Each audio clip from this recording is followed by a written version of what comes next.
Buenas, ahí estoy esperando que sume Villarroel. En un ratito ya arrancamos.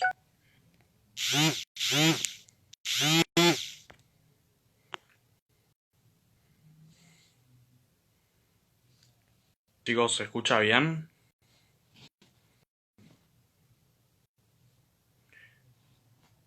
Ahí ya en un minuto más o menos se suma Vicky Villarroel. Vamos a estar hablando un poco sobre terrorismo de Estado y diciendo un poco las cuestiones de lo que pasó realmente en la historia de nuestro país. Que las víctimas son más de las que realmente dicen y no en el sentido análogo de la situación histórica y no politizar solamente para un lado. A ver si. Sí, ahí lo puse en silencio.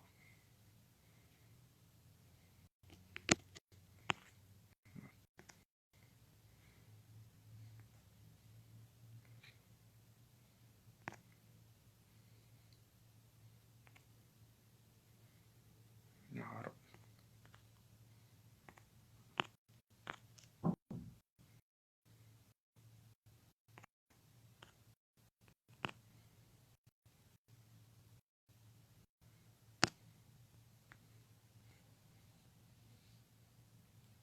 Bueno, le mando un saludo obviamente a todos los chicos de jóvenes republicanos. Les agradezco por sumarse.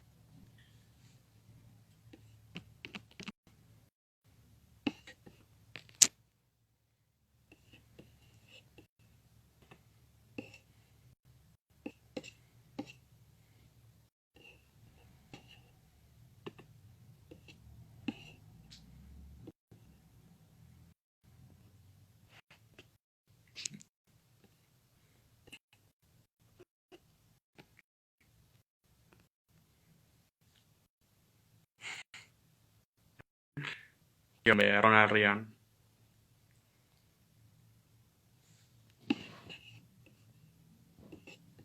Buenas tardes, Alejandro, y bueno, obviamente todos los chicos, Luciana, y todos los chicos del interior del país, de la provincia, de la región metropolitana de Buenos Aires. Buenas tardes, I am Dolly de Perú. Gracias por su parte también. A ver.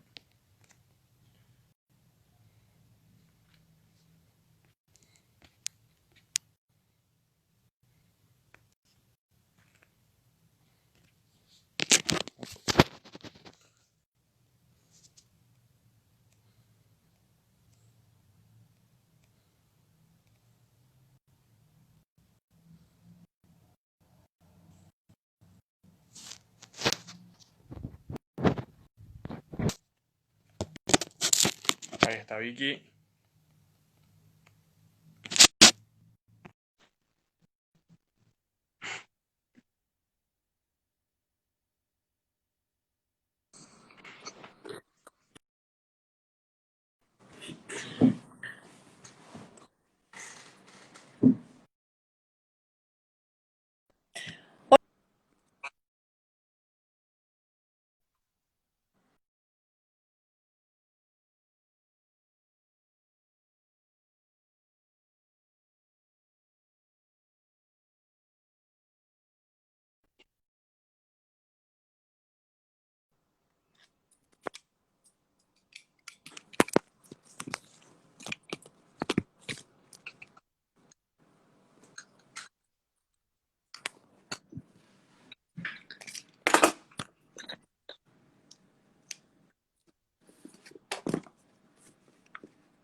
A ver ahí.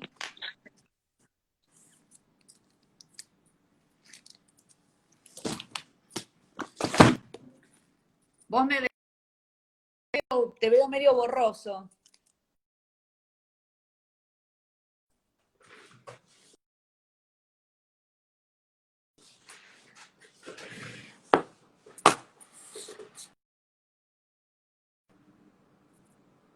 Hola.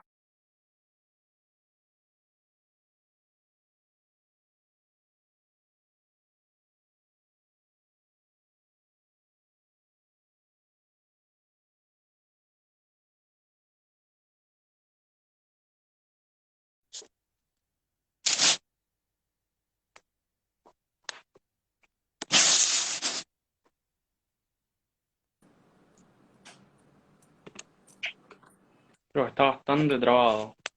Me parece que Sí, ambos tenemos mala señal. yo acabo de cancelar el wifi a ver si con el celular funciona un poco mejor, pero bueno, es todo lo Para de que puedo última, hacer. sí. Estoy en la oficina, pero no funca bien. De última, si veo que se traba un poco de mi parte, me cambio de lugar, me acerco un poco más al router. Bueno, te pido mil.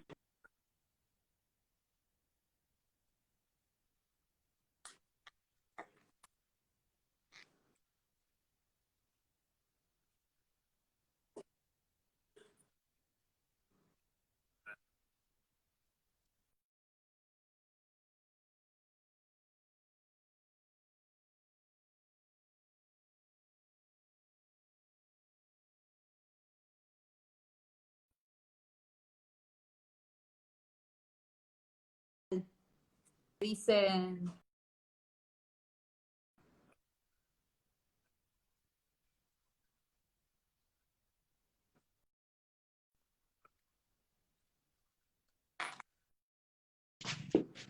A ver, me voy a mover así.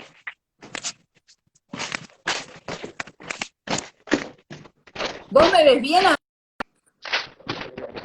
Yo te veo bien, pero sí.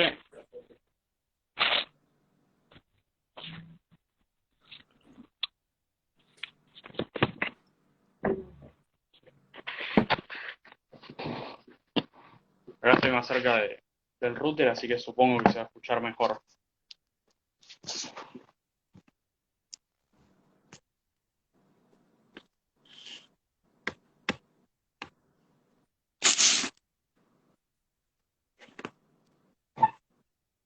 ¿Me escuchás, Vicky? Yo te escucho, ahí te veo mejor, sí, ahí estás mejor. Ahí va, perfecto. Bueno, discúlpame, el tema de la No, por señal favor. por lo menos es complicado. Te invito a presentarte y bueno, a hablar un poco del trabajo. Principalmente lo que le comentaba a los chicos es el tema de que es muy importante hablar sobre la verdad y no tener miedo a decirlo, y es algo que vos lo haces en tu trabajo desde la fundación que dirigís. Bueno, para los que no me conocen, soy Victoria Villarruel, soy abogada y presidente de la Asociación Civil Centro de Estudios Legales sobre el Terrorismo y sus Víctimas, que nuclea a las víctimas del terrorismo en la República Argentina. Un poco lo que me transmitieron los chicos de jóvenes republicanos fue que tenían interés en que les comentara, por supuesto, de la década del 70, haciendo hincapié en lo que era la relación entre el peronismo y las organizaciones armadas que cometieron actos de terrorismo. Este es un tema que yo he tratado en uno de mis libros, acá está, lo llaman Jóvenes Idealistas. En este libro yo he tratado esto en varias partes del libro, con lo cual voy a hacer una síntesis. En algunos puntos tengo que leer algunas declaraciones muy específicas de Montoneros o de Perón y demás como para poner en contexto, pero es una síntesis. Siempre que hay que profundizar en algo que tiene tanta repercusión hasta el presente, pensemos que estos son hechos de hace casi 50, 55 años atrás, siempre hace falta ir a las fuentes y conocer más en profundidad los hechos. Así que hoy vamos a hacerle un paneo nada más. Cuando se habla del tema del terrorismo en la República Argentina, siempre se arranca sobre lo que es la década del 70. O sea, es como si todo hubiera comenzado en esa época. Pero la verdad es que los hechos históricos se fueron preparando, se fueron anticipando desde décadas antes. Y esto fue un proceso histórico que se fue dando desde fines de la década del 50 hasta la década del 70.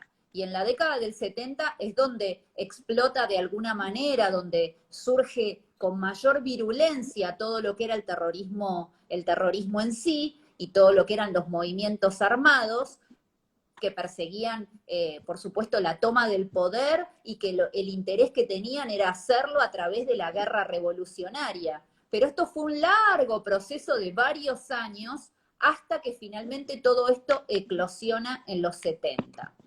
Como todos sabemos, bueno, Perón es derrocado en el 55 y luego se exilia del país.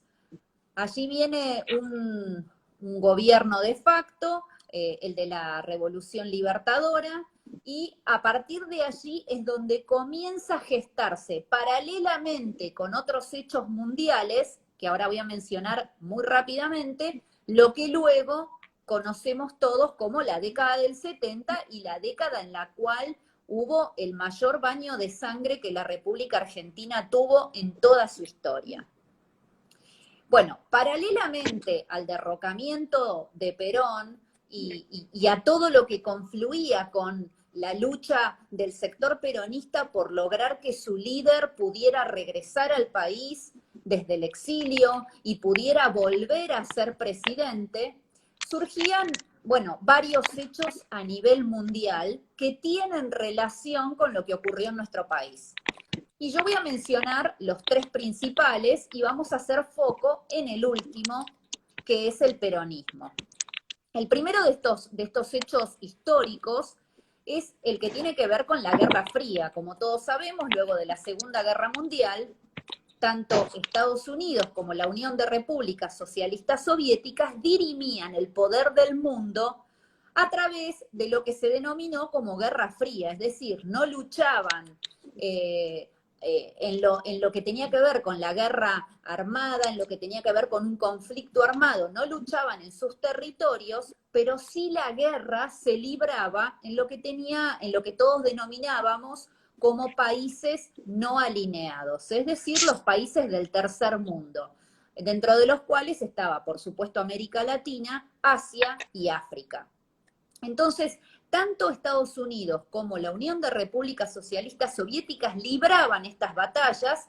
En el caso de Rusia, de la Unión de Repúblicas Socialistas Soviéticas, apoyaba a los grupos insurgentes, terroristas o grupos guerrilleros, y en el caso de Estados Unidos apoyaba principalmente a los gobiernos de facto de corte militar o cívico-militar. Argentina, por supuesto, estuvo dentro de esta dinámica. No fue un país que fue excepcional en lo que le ocurrió. Lo que ocurrió en nuestro país en la década del 70 fue parte de lo que ocurría en otros países también de la región. Entonces, el primer factor fue la Guerra Fría. Nosotros quedamos dentro de este conflicto a nivel mundial. Tengamos presente que tanto Estados Unidos como la Unión de Repúblicas Socialistas Soviéticas tenían en su poder las bombas nucleares, entonces, bueno, no las podían tirar por razones obvias, entonces se dirimía el poder del mundo a través del pelear, de combatir en distintos países del mundo. Por eso, bueno, tenemos distintos tipos de guerras encadenados a lo largo de los 50, los 60, los 70 y los 80 hasta la caída del muro de Berlín. Entonces, el primer factor es la Guerra Fría. El segundo factor, que también fue muy importante en lo que ocurrió para nuestro país, pero principalmente para la región, fue el tema de la infiltración del marxismo en la Iglesia.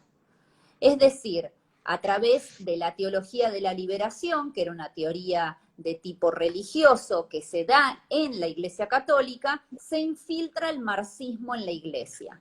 Y es entonces que distintos postulados, como por ejemplo que la violencia de los oprimidos no era violencia, sino que era justicia, empiezan a ganar fuerza en los ámbitos cristianos y católicos. Este factor fue principalmente fuerte en América Latina, que por razones obvias tiene un corte netamente cristiano. Entonces, aquí en Argentina se vivió con mucha virulencia porque hubo muchos sacerdotes y religiosas que participaron abiertamente en las organizaciones armadas, principalmente en Montoneros. Por esa razón, hay muchos sacerdotes que escondían las armas de los montoneros en sus iglesias o en las sacristías de las iglesias, o, por ejemplo, eran combatientes a usanza, digamos, y a ejemplo de lo que había sido Camilo Torres, el sacerdote colombiano. Entonces, este también fue un factor sumamente importante dentro de lo que ocurrió en la década del 70. De hecho, una de las cuestiones principales a tener, digamos, a mencionar, es la que ocurre en nuestro país con aquellos que fueron a su vez victimizados por las organizaciones terroristas en razón de su militancia católica, pero también por denunciar esta infiltración del marxismo en la iglesia. Y entonces es así que Montoneros, el ERP y a otras organizaciones armadas atacaron específicamente a todos aquellos que habían denunciado esta infiltración. Un libro que habla de esto, escrito por una víctima del terrorismo que fue luego asesinada por el ERP 22 de agosto, es el libro escrito por el profesor Carlos Saccheri, que se llama La Iglesia Clandestina, y allí denuncia esta infiltración del comunismo en la iglesia. Y finalmente, el tercer factor, digamos, que tiene aquí suma importancia y que es de hecho un factor propio de la República Argentina, es el peronismo. Perón, desde el exilio, le dio impulso a las organizaciones armadas que hacían la guerra revolucionaria en Argentina para favorecer su retorno. Tengamos presente que tanto a fines de los 50 como durante los 60 hubo dos movimientos específicos históricos que fueron la primer resistencia peronista y la segunda resistencia peronista. Estos eran movimientos dentro del peronismo, por supuesto, que lo que propugnaban era la comisión de atentados terroristas para fortalecer y para fomentar que Perón regresara al país ante el clamor popular. Entonces, esto fue preparando de alguna manera lo que finalmente iba a estallar con toda violencia luego de 1970. Entonces, como te decía, bueno, Perón desde el exilio le dio impulso a estos grupos, a estas organizaciones armadas, para favorecer su retorno. Y por un lado lo hacía con la derecha peronista y por el otro lo hacía con los grupos de izquierda, entre los que se destacaba Montoneros. Es decir, él hacía un doble juego. Impulsaba a los dos, les decía a los dos, yo quiero volver, por supuesto, bueno, calentá el ambiente para que vuelva, pero el problema es que estos dos se enfrentaban también, y estas facciones finalmente que se disputaban el favor y digamos, que se disputaban de alguna manera la amistad o el favor incluso con este líder que era Perón, y que propiciaban distintos modelos de país, porque tanto Montoneros como la izquierda del peronismo, como la derecha del peronismo, entre la que estaba Rucci, el comando de organización, CNU y otros grupos, bueno, estos dos sectores dentro del peronismo proponían modelos de país muy distintos. Entonces, ¿qué pasó? Que estos terminaron enfrentándose entre ellos. Y uno de los ejemplos, y el principal en realidad para mostrar esto, fue lo que pasó cuando Perón quiso volver a Ezeiza, quiso volver al país en Ezeiza, en junio de 1973, durante el gobierno de Cámpora, y fueron ambas facciones del peronismo a esperarlo a Perón en Ezeiza, y allí se cocinaron a tiros. Entonces, bueno, ahí se vio acabadamente esta situación en la cual ambas facciones se enfrentaron. Tengamos presente que en ese momento no había mail, no había celular, no había WhatsApp, entonces la comunicación era por carta. Y Perón en eso era sumamente prolífico, escribía muchísimo. Y se escribía con todos los sectores. Hay cartas incluso que yo las he leído y que las he visto, las he tocado, que son cartas que, por ejemplo, Perón le escribió a Mao Zedong. O sea que era súper prolífico, o sea, era un mandador de cartas serial, y en esa época todo el mundo hacía lo mismo, o sea, como yo te contaba, era el método, digamos, principal de comunicación. Entonces, 9 meses después del asesinato de Aramburu, los montoneros le escribieron una carta a Perón en la que bueno, después esa carta fue publicada en la revista La Causa Peronista, donde ellos fijaban su posición respecto de lo que era la revolución armada para la toma del poder y la instauración del socialismo. Y acá yo te quiero, digamos, tal vez contar un poco qué términos, digamos, trataban ellos en esta carta. O sea, lo que decían los montoneros es que ellos veían en el peronismo la expresión política apropiada para lograr ese objetivo de la toma del poder a través de la guerra revolucionaria.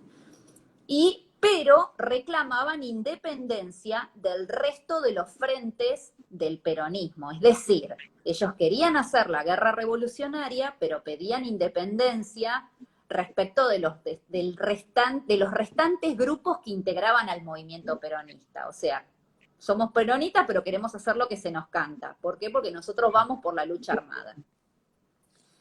En realidad lo que ellos hacían no era ser parte del peronismo. Ellos lo que hacían era hacer entrismo dentro del peronismo. Y ahora te quiero contar qué es el entrismo, porque ese es un término que distingue mucho lo que fue la estrategia de Montoneros respecto, por ejemplo, de la del Ejército Revolucionario del Pueblo, que hizo foquismo. Acá, como habíamos acordado hablar de Montoneros y de su relación con Perón, Perón tuvo relación con Montoneros, no tanto con el ERP. Entonces, en razón de eso, vamos a hacer foco en qué es el entrismo. ¿Y quién mejor para explicarnos qué es el entrismo que uno de los que fue testigo de su época, que fue Antonio Cafiero, el abuelo del actual jefe de gabinete?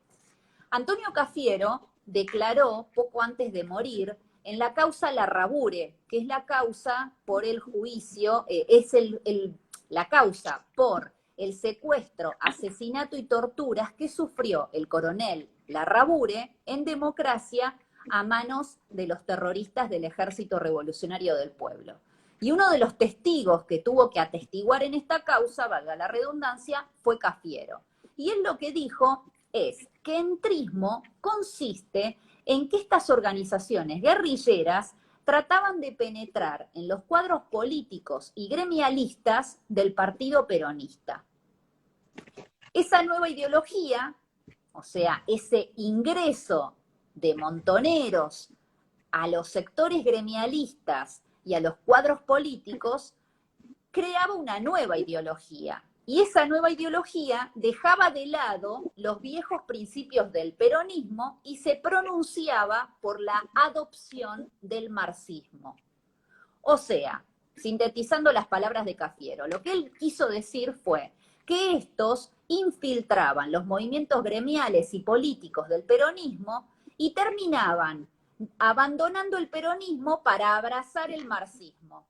¿Ok? Y esto se ve muy patente años después, en el 73, cuando en octubre del 73, Montoneros se fusiona con las Fuerzas Armadas Revolucionarias, un grupo terrorista marxista que es el que le pega el timonazo a Montoneros. Y allí Montoneros abandona todo lo que era la doctrina cristiana que tenían o nacionalista para volcarse abierta y totalmente hacia el marxismo. Puntualmente, cuando el 12 de octubre del 73 Montoneros y las Fuerzas Armadas Revolucionarias se fusionan, se incorporan a Montoneros tipos, o sea, terroristas, que son de los cuadros más conocidos para la gente en general. Ingresan Marcos Osatinsky, Roberto Quieto, Rodolfo Galimberti, Raúl Jaeger, Roberto Perdía, Fernando Vaca Narvaja, Eduardo Josami y otros. Y con su absorción, o sea, con la absorción de Montoneros a las Fuerzas Armadas Revolucionarias, ahí se da el giro ideológico hacia el marxismo-leninismo. Y este objetivo común que tenían ambas organizaciones se termina plasmando en el Manual de las Milicias Montoneras, que fue publicado en 1975. Pero volvamos un poco para atrás. Estábamos en la carta que Perón le había mandado a los montoneros 9 meses después del asesinato de Aramburu. Y el 9 de febrero del 71, Montoneros a su vez le dirige una carta a Perón donde entre algunos conceptos le decía que tienen una doctrina clara, una teoría clara y que están también de acuerdo en una estrategia clara, que el único camino posible para que el pueblo tome el poder e instaure el socialismo es la guerra revolucionaria nacional y prolongada, que tiene como eje fundamental al peronismo. Y el método a seguir es la guerra de guerrillas urbana y rural. Entonces, esto es importante que lo tengamos presente porque 40, 45, 50 años después, estamos todavía discutiendo si lo que pasó en la década del 70 fue una guerra. Y los protagonistas de aquella época te dicen claramente que ellos iban a la guerra, querían la guerra e hicieron la guerra. Entonces, yo a veces me sorprendo cuando me cuentan como que todo arrancó el 24 de marzo del 76, porque evidentemente o hay una intencionalidad política de ocultar los hechos históricos, donde por supuesto los terroristas dijeron claramente que iban a la guerra, o hay una ignorancia galopante respecto de este tema. Sea cual Sí, sea, inclusive un poco de ambas cosas, creo. claro, el tema es que sea cual sea la opción, sea la ignorancia o sea el interés por ocultar, el problema aquí es que el pueblo argentino no tiene claro qué fue lo que pasó hace 40, 45 años atrás. Entonces es fundamental que lo aclaremos y es fundamental que hagamos docencia, porque nos están mintiendo hasta el día de hoy. De hecho, yo hice un video en el que explico, que lo difundí hoy, donde explico que hay 3 terroristas del Ejército Revolucionario del Pueblo que le escribieron una carta al ministro de Defensa Rossi, y donde en esta carta se ofrecen al ministro y al presidente de la Nación para ayudarlo y para colaborar y demás, y firman la carta con grado militar del Ejército Revolucionario del Pueblo, o sea, el grado militar de una organización terrorista, ¿ok? No del Ejército Argentino. Y, y yo ahí cuento cómo estos tipos vestidos con uniforme están pretendiendo que se los tome como un sector de la sociedad, digamos, como un sector de la sociedad que apunta a construir una nación y a reencontrarnos y toda una zaraza infernal, pero la realidad es que estos tipos estuvieron los 3 presos por terroristas, estuvieron implicados en hechos gravísimos, por supuesto cobraron indemnización los 3, que es lo que cuento también en el video.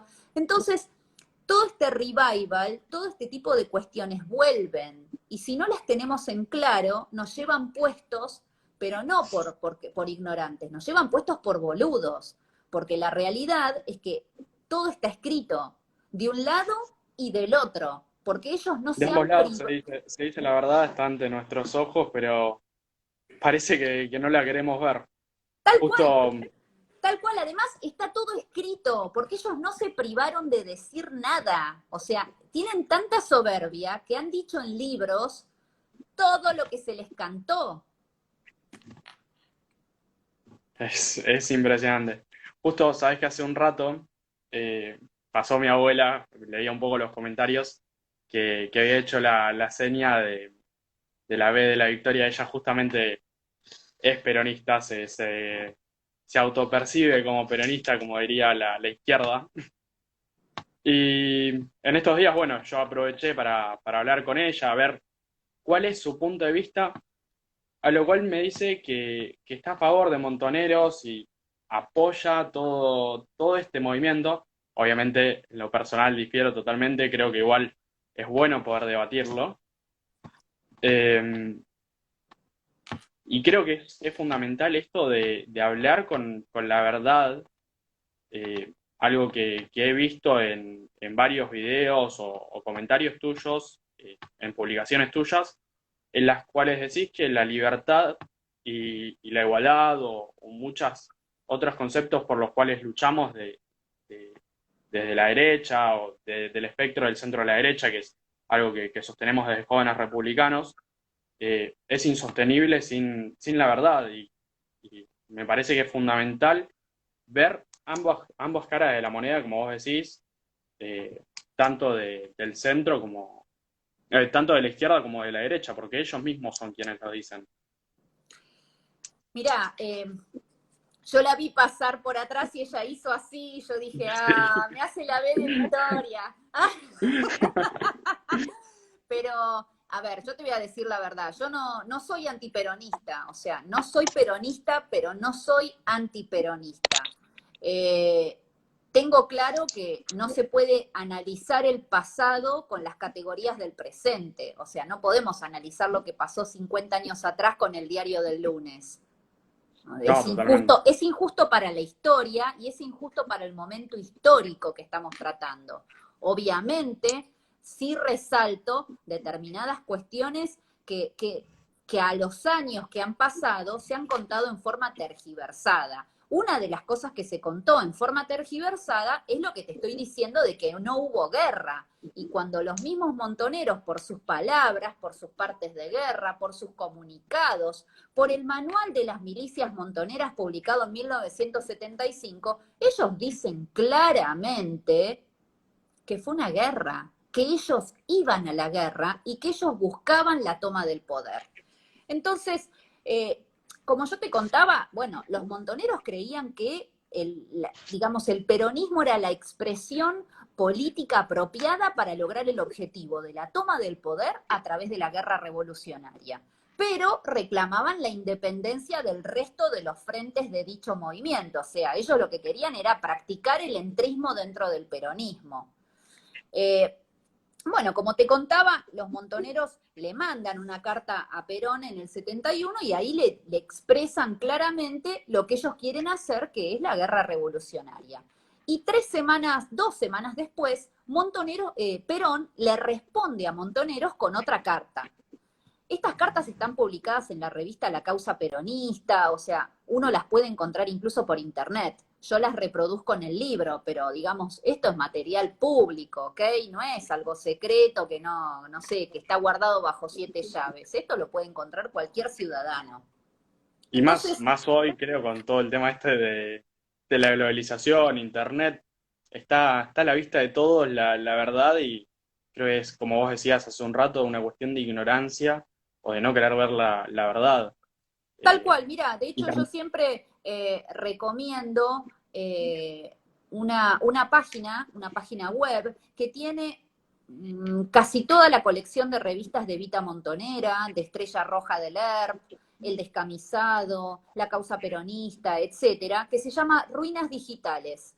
Yo siempre mm, digo, vayan a Ruinas Digitales, busquen y ahí van a ver los originales, van a ver las revistas escaneadas, que van a poder leerlas, que se las pueden bajar si quieren, y allí van a poder comprobar cada uno de los hechos que yo cuento, porque para mí es fundamental que la persona tenga ganas de buscar la información. O sea, yo no pretendo que me crean ciegamente, yo lo que quiero es nada más ser el factor de curiosidad de esta época, nada más. Después el me resto lo tenés comprometo que buscar vos. me comprometo a sentarme con mi abuela a leer cada una de esas notas. Bueno, yo te A ver qué digo, opina después. bueno, ahí está todo, están los partes de guerra, donde ellos dicen, bueno, por ejemplo, luego del ataque al regimiento de Formosa, que fue en democracia, el 5 de octubre del 75, durante el gobierno de Isabelita, Montoneros, en la revista Evita Montonera, en tapa pusieron la presentación del ejército montonero. O sea, ellos no se andaban con palabras y metáforas para esconder sus objetivos. Ellos decían lo que querían. Ellos se creían un ejército y de hecho lo eran. Eran un ejército irregular. Es decir, un ejército irregular es un ejército que no es el del Estado, que es el ejército regular, pero que sí tienen armamento propio, uniforme, código de justicia revolucionaria, sanciones para los que incumplan las órdenes, o sea, tienen toda una estructura que hace, y una logística que hace al poder de fuego de un ejército.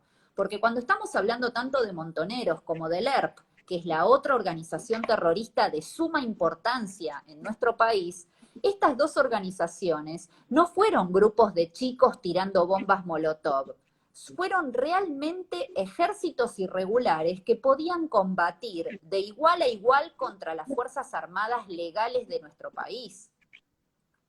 De hecho, en aquella época, en los 70, otros grupos terroristas de la época eran realmente nenes de pecho al lado de la capacidad que tenían tanto Montoneros como el ERP para combatir y para plantear lo que era la guerra revolucionaria. Y te voy a dar dos ejemplos y ya retomo sobre lo que era la historia de Perón y Montoneros.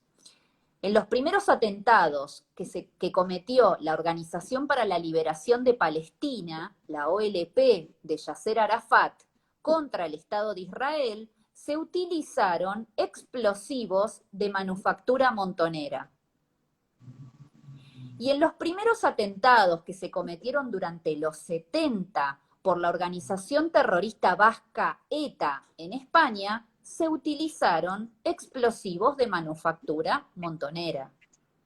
Entonces, no estamos hablando de unos boludos tirando bombas Molotov, como está ocurriendo ahora en Estados Unidos. Estamos hablando de tipos que tenían grado militar, que tenían formación militar, que tenían adiestramiento incluso psicológico para resistir la tortura y que por supuesto lo que planteaban era la toma del poder a través de la violencia. Porque, y esto es importante que lo digamos y no nos cansemos de decirlo, ellos no luchaban contra una dictadura, ellos querían la toma del poder. Por eso la mayor cantidad de atentados terroristas que ocurre en los 70 se da durante la vigencia de los gobiernos democráticos, es decir, durante los gobiernos de Cámpora, Lastiri, Perón y Martínez de Perón, ocurren la mayor cantidad de atentados terroristas con bajas civiles. Entonces, cuando a nosotros nos dicen que todo arrancó el 24 de marzo del 76, nos están mintiendo en la cara. Porque los números son los números. Entonces, Y la verdad es la verdad. claro, ante los hechos, el palabrerío se acaba, porque están los hechos sosteniendo las cuestiones, ¿entendés? Y la verdad es que la mayor cantidad de muertes en la década del 70 se da durante esos 3 años y medio de democracia. Y te voy a decir bien el ejemplo. Nosotros documentamos 1094 muertos, es decir, 1094 personas asesinadas por las organizaciones terroristas. En los 4 gobiernos democráticos que yo te mencioné, se asesinaron 778 personas. Es decir, más de 2/3 de las víctimas del terrorismo de toda la década del 70 ocurrieron en democracia. Entonces, no tenemos que permitir que nos mientan más, porque hoy la información es pública. Hoy la información está a disposición de cualquiera. Hoy, por ejemplo, alguien tiene una duda, me escribe en Twitter, me escribe en Instagram y yo te contesto casi inmediatamente. Entonces no hay forma de que no sepas dónde buscar, que no sepas qué buscar, que no sepas... No hay forma. O sea, hoy el que se come el verso de la izquierda es porque tiene ganas de comerse eso. Te hago una pregunta, porque justamente el otro día participaba en una charla con un diputado nacional y algunos jóvenes que son de derecha, Segundo Garafí y Lupe Batallán, no sé si los Sí, conoces. sí. Y hablábamos un poco acerca de la construcción del relato de la izquierda y que, bueno, objetivamente le ha faltado eh, a la oposición en cualquiera de en cualquiera de todas sus gestiones, ya sea de la Rúa, Macri, Alfonsín, sin entrar en el análisis de las mismas, de si fueron buenas o malas.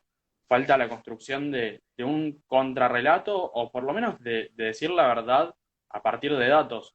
Yo he visto también o he leído notas tuyas en las cuales sumás a la causa de Abruz, de Claudia Abruz, con quien hemos estado hablando hace unos días, acerca de la indemnización de las víctimas del terrorismo de Estado, que me parece que es fundamental, pero no se ha logrado desarrollar bien en una forma de comunicación. ¿Qué opinás de la construcción de ese relato? Bueno, hay algo que es claro.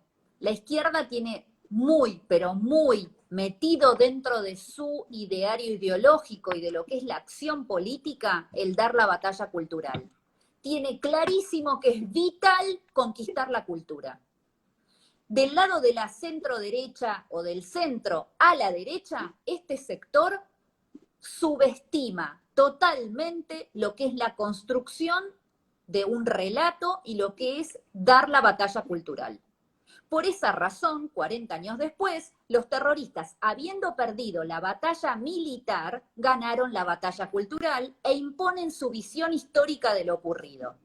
Visión histórica que estamos pagando hasta el día de hoy, porque yo los invito a los que nos están mirando a que miren las redes sociales y van a ver el video donde yo hoy cuento que 3 tipos que estuvieron presos por terroristas legalmente juzgados, a los 3 les pagamos indemnización como si hubieran sido ilegalmente juzgados. Bueno, Entonces, y ahora encima pueden comprar dólares. bueno, y aparte, claro, pueden comprar dólares. Esta es una resolución del Banco Central que es para no residentes, pero esa es una diferenciación con todos los no residentes que están en el exterior y que por supuesto no tienen el mismo beneficio, o sea, será exclusivamente para los no residentes, pero igual discrimina a otros argentinos que también están en el exterior y que no cobraron indemnización por terroristas. Entonces, yendo a tu pregunta, mira, lamentablemente del centro a la derecha no hay demasiadas intenciones de librar la batalla cultural. Lo vivo diariamente, porque yo libro batalla cultural diariamente y desde hace muchos años. Entonces, y me encuentro casi en soledad en esta situación. ¿Pero por qué? Porque parece que para nuestro sector ideológico es únicamente importante la economía. Y la economía en países como el nuestro va a estar supeditada y subordinada siempre a la ideología. Entonces, bueno, volvamos a los 70, donde yo te contaba que Perón le había contestado a los montoneros. Y Perón no se quedó cortito para nada y agarró y les contestó, acá tengo parte de la carta, y pone totalmente de acuerdo en todo lo que afirman sobre la guerra revolucionaria. Es el concepto cabal de tal actividad beligerante, o sea, realmente la guerra revolucionaria es el método. Tenemos que organizarnos para ello y lanzar las operaciones para pegar cuando duele y dónde duele. Y esa es la regla. Pegar y desaparecer es la regla por lo que se busca. Que no es una decisión, sino un desgaste de la fuerza enemiga. O sea, lo que buscaban era lo que es el terrorismo. Pego, me escondo y voy desgastando al enemigo. En este caso, la descomposición de las fuerzas de que pueda disponer la dictadura, estamos hablando del gobierno de Lanusse, y por todos los medios, a veces por la intimidación también, es un arma poderosa en nuestro caso. Otras veces será por infiltración y por el trabajo de captación, y otras por la actuación directa según los casos. Pero todos tenemos que comprender que los que realizan la guerra revolucionaria y que en esa guerra todo es lícito si la finalidad es conveniente. O sea, mándense lo que quieran, que eso es lícito mientras nos convenga. Entonces, bueno, muy bien, ¿qué pasa? Que todo este zafraslafra que hablaban entre Perón y Montoneros, el problema es que cuando Perón finalmente regresa al país y asume el poder en la que es su tercera y última presidencia, se lo termina llevando puesto. ¿Por qué? Porque los montoneros no querían frenar lo que habían comenzado. Montoneros, en cierta manera, como yo te conté, hacía entrismo, es decir, infiltraba al movimiento peronista. ¿Y para qué lo infiltraba? Ya lo dijimos, para la toma del poder a través de la guerra revolucionaria. Entonces, ¿Perón qué era para ellos? Sí, era un líder, pero también era un medio para llegar a la toma del poder. Era el medio que ellos habían canalizado para finalmente tomar el poder y replicar lo que había hecho Cuba en su momento en nuestro continente. Entonces, bueno, muy bien. A partir de ese momento, tanto Montoneros como Perón, como otras organizaciones terroristas, recordemos que estaban las Fuerzas Armadas Peronistas, las Fuerzas Armadas de Liberación, las Fuerzas Armadas Revolucionarias, la Organización Comunista Poder Obrero, el Ejército Revolucionario del Pueblo, el Ejército Revolucionario del Pueblo 22 de agosto, o sea, había un montón de organizaciones terroristas que estaban actuando y que eclosionan con toda violencia durante los años de democracia. Entonces, como te decía, bueno, Perón tuvo una posición condescendiente con las expresiones políticas del peronismo revolucionario, hasta al punto de que obviamente convalidó el asesinato de Aramburu en 1970. Y sobre este asesinato, él le dijo a los montoneros que estaba completamente de acuerdo y que encomiaba todo lo actuado. Y que nada puede ser más falso que la afirmación de que con ello ustedes estropearon mis planes tácticos, porque nada puede haber en la conducción peronista que pudiera ser interferido por una acción deseada por todos los peronistas. Más claro, échale agua. O sea, Perón estuvo de acuerdo. Muy bien. A eso también le tenemos que agregar que hubo un sector del catolicismo, del cristianismo, que también, viste, le echó leña al fuego. Como yo te contaba, la teología de la liberación estaba súper fuerte en ese momento y nosotros no nos quedamos atrás en eso y teníamos una revista que se llamaba Cristianismo y Revolución. En Ruinas Digitales también encuentran Cristianismo y Revolución. Entonces, yo recomiendo que ingresen a esa página y así, bueno, pueden recorrer los distintos, digamos, materiales históricos que están escaneados. Y estos de Cristianismo y Revolución en el año 71 publicaron un documento en su revista en donde hacían una síntesis de lo que era la génesis y la evolución de la lucha armada. Entonces, bueno, hablaban de cómo el peronismo en armas iba a llegar a lo que era la lucha por el poder. Bueno, incluso facilitan, en este artículo hablan de las distintas etapas de la guerra y hablan de que cómo hay que cubrir los distintos terrenos. Y particularmente hablan de cubrir, o sea, de infiltrar las fábricas, el barrio, la villa, el campo y las universidades. O casualidad, todos lugares donde se dio con toda virulencia al terrorismo, la acción del terrorismo y la captación de combatientes, porque en las universidades y en las fábricas ellos cooptaron a mucha cantidad de combatientes, tanto el ERP como Montoneros, por supuesto. Entonces yo te contaba que, bueno, que Perón fogoneaba esto. Pero, como también te contaba, mantenía un doble discurso. Por un lado, les daba instrucciones políticas públicas y por el otro les daba instrucciones de insurrección que eran privadas, que eran secretas. Y estas últimas estaban, por supuesto, destinadas a crear inestabilidad política y a complicar de alguna manera al gobierno de facto para que se viera obligado a llamar a elecciones libres. Esta metodología de, por un lado, hablar públicamente de instrucciones públicas y hablar secretamente de instrucciones insurreccionales, la usaron también las organizaciones terroristas, haciendo, digamos, que estaban apoyadas por Cuba. Así que, y de hecho lo aplicaron contra el propio Perón, y es ahí donde se empieza a calentar la cuestión hasta niveles increíbles, porque realmente los gobiernos que más sufren la acción del terrorismo son el gobierno de Perón y principalmente el de Isabelita, que era su viuda. Bueno, para ir concluyendo, porque se nos va a ir acabando un poco el tiempo y no sé si querés hacerme alguna pregunta, me parecía importante como redondear que toda esta estrategia finalmente termina eclosionando cuando Perón, el 1 de mayo de 1974, a 2 meses de fallecer, los termina echando de la plaza a los montoneros. Ahí es donde abiertamente se acaba el romance entre ellos. Ya venía cascoteado porque previamente, 7, 8 meses antes, los montoneros habían asesinado a quien era el hijo directo de Perón, que era el sindicalista José Ignacio Rucci, que es asesinado por montoneros el 25 de septiembre de 1973. Allí Montoneros le tira este cadáver a Perón para torcerle el brazo. Y lo que logra es que Perón se endurezca en vez de atender de alguna manera a, a las prerrogativas que tenía Montoneros.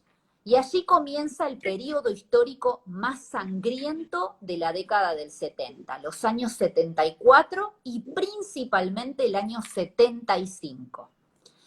Y toda esta situación se agrava aún más cuando Perón fallece el 1 de julio y la que queda a cargo del Ejecutivo era la vicepresidente de la Nación, Isabel Martínez de Perón. Con ella, Estela Martínez de Perón. Con ella se termina de incendiar lo que era una cosa que primero se fogoneó, después se trató de una unión de mutua conveniencia entre las organizaciones armadas y Perón, pero cuando Perón finalmente regresa al país para tomar el poder, para ser el presidente democráticamente elegido, las organizaciones armadas le dijeron, minga que te vamos a dar el poder así como así, vos sos un viejo y ahora venimos nosotros. Y ahí es donde comienza lo que es el periodo histórico más sangriento de nuestra historia, que lo arrastramos lamentablemente hasta el día de hoy. Discúlpame. Bueno, en primer lugar, te agradezco. Creo que es una clase magistral de historia. El tiempo obviamente no nos alcanza para hablar en cuestión de detalles de todo lo triste que ha pasado en nuestro país y lo que realmente ha pasado. Te agradezco también, bueno, obviamente por dar la batalla cultural. Aprovecho para comentarte un poco de lo que es nuestro espacio y también a quienes nos están viendo. Nosotros somos un grupo de jóvenes que buscamos también dar la batalla cultural en todos los aspectos, tanto en la calle, sin necesidad de la violencia, porque creemos que es lo peor que puede ocurrir. Luchamos por la libertad, luchamos por la igualdad en cuestión de derechos humanos, ante los ojos de la justicia creemos que es fundamental también, por la objetividad de los hechos. Creemos que todos estos valores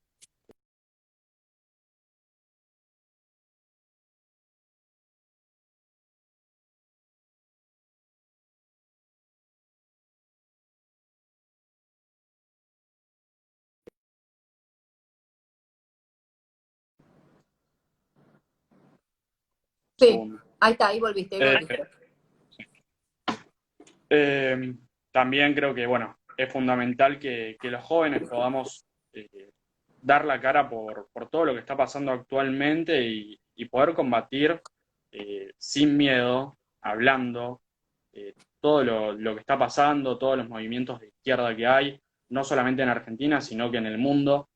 Justamente una de las cosas que, esto lo digo desde una cuestión subjetiva, desde el espectro del centro a la derecha, creo que hemos pensado en su momento que la caída del muro de Berlín ha finalizado la Guerra Fría y fue la batalla que nos hizo ganar la guerra, cuando en realidad fue lo que nos dio pie a dormirnos y hoy en día estamos pagando gravemente las consecuencias. Así es. Es fundamental que no tengamos miedo a decir las cosas y bueno, obviamente a mantener los diálogos. Creo que la juventud, si hay algo que no tiene, es miedo, o tiene esa esa intención de decir las cosas o de desenmascarar la realidad.